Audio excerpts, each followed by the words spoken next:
right, babies, it's that time again. Oh, yeah. We are in 1 Corinthians 5, big problem.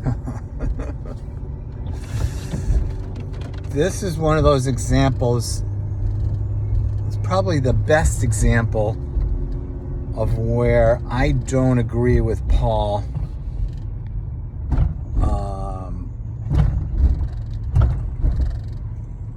He chastises the church because he hears that someone is sleeping with their mother, or he refers to it as his father's wife. And because of that, he says he should be thrown out of the church so that his flesh can be destroyed by Satan, and that way his soul will be preserved. What? No.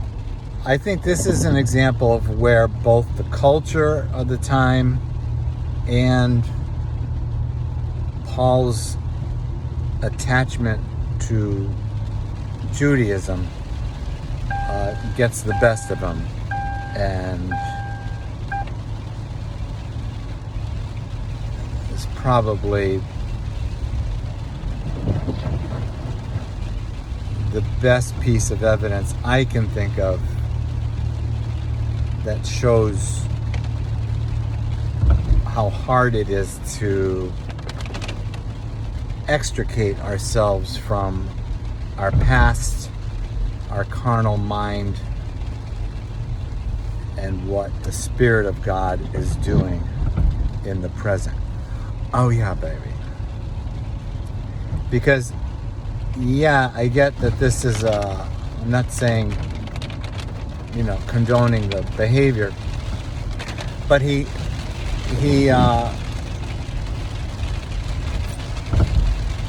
says you shouldn't even eat with such a person. Didn't Jesus, spend most of his life eating with people like that? Now, I hear what some of you Christians are saying out there. You're probably saying, no, Paul is talking about somebody who's a believer and they're doing those things. Yeah, but still, we don't just get born again and then all of a sudden we stop sinning, right? Hello. So I don't think Jesus stops eating with people he loves because they're on a path to purification. Oh yeah, baby. And to put an even finer point on it, later in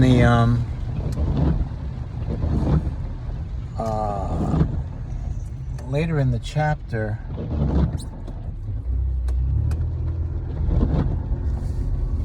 he says, even if somebody is covetous or an idolater,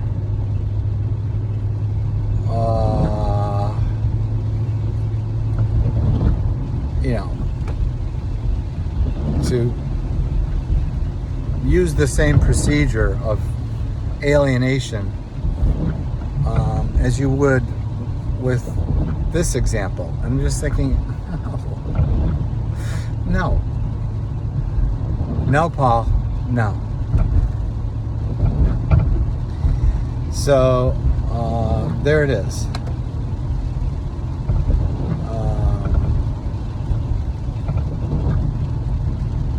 There is something in there, though, that's kind of odd, as usual, where he says, he warns them, saying, don't you know, a little leaven will upset the whole lump, is the term he uses. And he's saying, and you are unleavened bread. Therefore, use the leaven of sincerity and truth. I'm like, okay, that makes sense. But the sincerity and truth in me says, your way of fixing this problem is not right. It's sincere, but I don't think it's aligned with the truth. So it's a really messed up chapter, I would have to say. It's a really messed up chapter. Now, just to refer in general, he's talking about sexual immorality. That's never really described in the Bible. So it's hard to know because there are cultural differences. You know, you go back to, like, I think this is why I was saying, I think part of Paul's solution to this is similar to, like, Leviticus 18:22, that,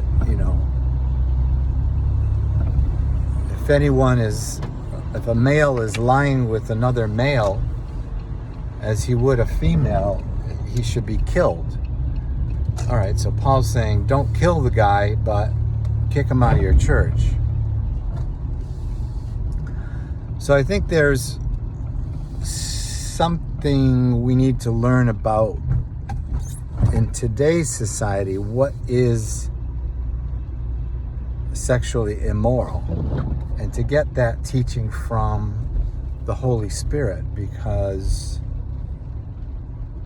we're not going to get it. It's not spelled out in the Bible.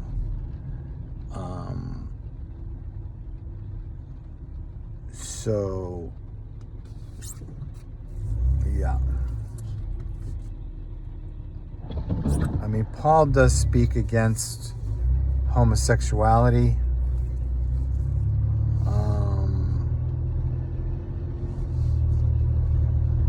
But I think in our understanding today, some people just have an orientation that way. And to just expect them not to be that way and to be ostracized, I think, is a problem. Yeah. So what else can we say? I'll just talk about the gospel according to Frank for a moment. I'm going through some real rough times right now, and you wouldn't really notice it, would you? That's because Jesus is showing me how to be. I think I'll stop and get some carrots. Because I'm losing weight right now and I want to keep it that way. So carrots is a good snack. As long as you chew it properly and you don't get it stuck in your throat like I did the other day. Oh my God. And if that ever happens to you, just swallow like a tablespoon of butter and it'll smooth your system down so that larger piece can pass. Yeah, so the reason you can see me looking happy even though I'm going through an extremely stressful situation